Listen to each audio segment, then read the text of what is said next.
இன்னைக்கு T55 update தந்திருந்தாங்க. அந்த படத்தின் producer wonder pass king, take studios இந்த 2 டீம் ப்ரொடியூஸ் பண்ணியிருக்காங்க. இந்த படத்தோட டைரக்டர் ராஜ்குமார் பெரியசாமி, அமரன் படத்தோட டைரக்டர். இந்த படத்தோட ஷூட்டிங் 2026 சம்மரில் ஸ்டார்ட் பண்ண போகிறாங்க. நெக்ஸ்ட் ஏஆர் முருகதாஸ் டைரக்ஷனில் நம்ம எஸ்டிஆர் நடிக்க போகிறதா ஒரு அன்அஃபிஷியல் நியூஸ் இருக்குது. இந்த படத்தோட ப்ரொடியூசர் தானுன்னு சொல்கிறாங்க. இதோட அஃபிஷியல் அனௌன்ஸ்மெண்ட் கூடிய சீக்கிரம் தருவாங்க. Jan 23 ரிலீஸ் ஆகிற படம் தான் ஹாட்ஸ்பாட் டூ மச். அந்த படத்துலேருந்து ஸ்னீக் பீக் ரிலீஸ் பண்ணியிருக்காங்க.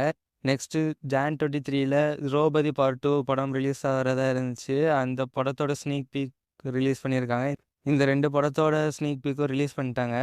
ஸ்ரீ படத்தோட கலெக்ஷன் அஃபிஷியலாக அனௌன்ஸ் பண்ணியிருக்காங்க. தமிழ்நாட்டில் 27.27 crores கலெக்ட் பண்ணியிருக்கு.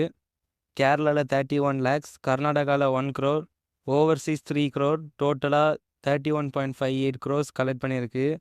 சிறை படத்தோட பட்ஜெட் 5 crores, அதோட கலெக்ஷன் 31 crores. இது மிகப்பெரிய சக்ஸஸ் அடைஞ்சிருக்கு. இந்த மாதிரி சினிமா அப்டேட்ஸ் தெரிஞ்சுக்கணும்னு நினச்சிங்கன்னா மறக்காமல் சப்ஸ்கிரைப் பண்ணிக்கோங்க. தேங்க்யூ.